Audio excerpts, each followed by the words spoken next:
বলবেন কি এই যে অভিনব একটি বিষয় আমরা দেখছি, আপনি ঘোষণা দিয়েছিলেন যে রংপুর মেডিকেল কলেজ হাসপাতালে যদি দালাল থাকে, দালালদেরকে ধরতে পারলে তাদেরকে আপনি এই যে ময়লা পরিষ্কার করাবেন। আমরা আসলে দেখছি আসলে কি হয়েছিল, বলবেন কি?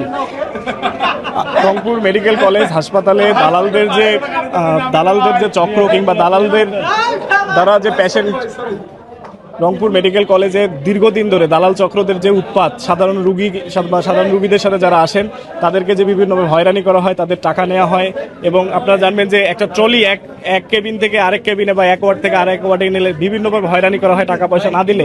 এবং এই সকল হয়রানির অভিযোগের ভিত্তিতে আমরা রংপুর মেডিকেল কলেজ ছাত্রদল, আমি আজকে ফেসবুকে ঘোষণা দিয়েছিলাম যে আমরা যদি কোনো ধরনের চোর, ছিনতাইকারী কিংবা দালাল চক্রকে হাসপাতালে ধরতে পারি, তাহলে হাসপাতালে সবচেয়ে দুর্গন্ধযুক্ত ময়লাগুলো তাদের দ্বারা পরিষ্কার করাবো। এবং আমরা আজকে ধরতে পেরেছি। এবং আপনি জানলে অবাক হবেন যে কতটা অমানবিক হলে এই দালাল চক্রের সদস্যগণ মানুষদের হয়রানি করতে পারে। আমরা যখন এখানে ওনাকে ধরতে পারি, ঠিক তখনই আমাদের সামন দিয়ে একজন মৃত নারীর লাশ তার পরিবারের লোকজন নিয়ে যাচ্ছিল। এবং তাদের অভিযোগ ছিল যে ভাই, আমাদের রুগীকে এই দালাল চক্র বা এই দালাল চক্ররা ট্রলি দেয় নাই। আমরা তারপরে তাকে ধরি এবং ধরে এনে আজকে এই যে এই ময়লা পরিষ্কার করাচ্ছি।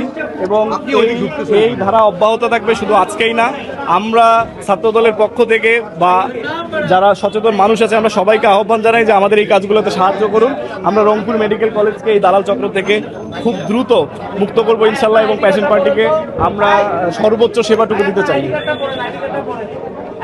এবং এই ধারা শুধু আজকে না, এই ধারা আপাতত চলতেই থাকবে।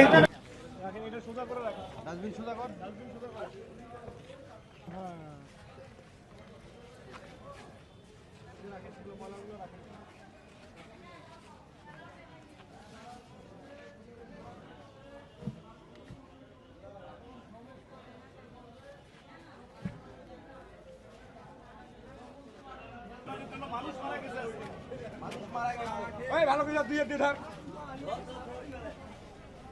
খালি টাকার দরকার, আসলেই টাকা।